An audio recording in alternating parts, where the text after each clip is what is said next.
It began on a quiet Wednesday morning at John F. Kennedy International Airport in New York City.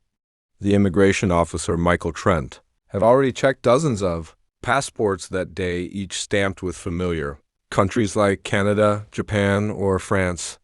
But when he opened the passport handed to him by a calm, pale woman in a gray coat, his eyes froze. The passport looked genuine.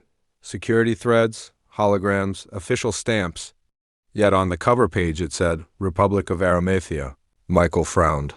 He had never heard of it. "Excuse me, ma'am," he said, trying to sound polite. "Where exactly is this country located?" The woman smiled faintly, her eyes a deep, unnatural shade of violet. "It's south of the Caspian Sea," she replied softly. "You wouldn't find it on your maps." "Not anymore?" Michael blinked. "Not anymore?" She nodded, still smiling, and slid her boarding pass toward him.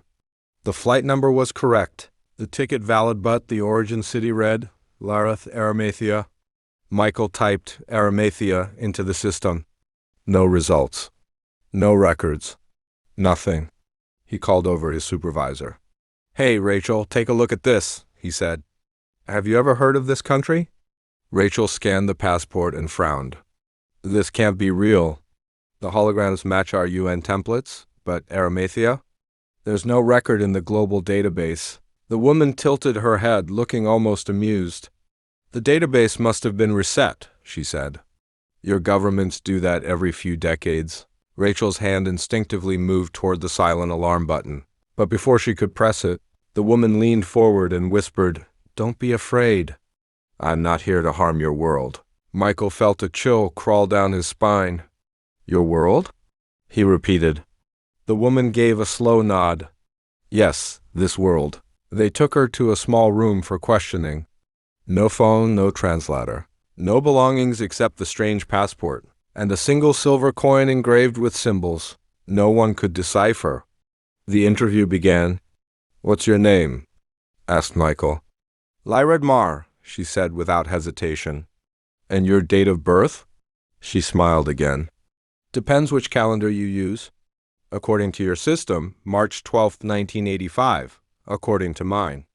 She paused. "I was born on the third cycle after the fall of the last moon." Michael tried to stay professional, but every word she spoke made the air feel heavier.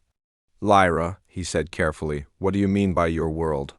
You said Aramathia isn't on our maps anymore? Was it destroyed?"